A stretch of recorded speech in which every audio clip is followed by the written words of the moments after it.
Hey everybody, welcome back to this Friday edition of The Loop.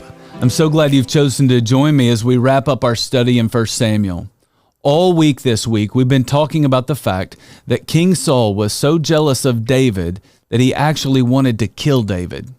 The problem is that Saul couldn't find David, but over and over again, God seems to help David find Saul. In fact, David didn't just have one great chance to take Saul's life, he had two. We saw the first opportunity yesterday. I want to show you the second opportunity that he had today. In 1 Samuel chapter 26, David sneaks into the camp where Saul is sleeping. He walks all the way into his tent, but instead of taking Saul's life, he chooses again to spare his life. David reasons that when the time is right, Saul will either die of old age, he will die in battle, or the Lord will strike him dead. David knows it's not my job to deal with Saul. It's my job to be faithful to God. And so that's exactly what he does.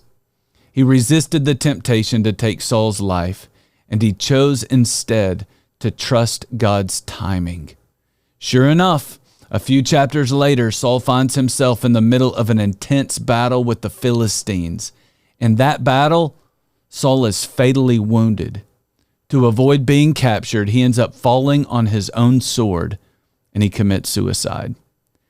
David refused to take matters into his own hands, but instead chose to trust God. If we learn anything from the life of David, we need to learn how to be patient and how to trust God for our future. So let me ask you, when it comes to your future, are you taking matters into your own hands? Or are you leaving things in God's hands? Are you trusting God for what is best? Or are you taking control of situations so that you can do what you think is best? David waited on the Lord and he never regretted it. The day would finally come when David would get his kingdom.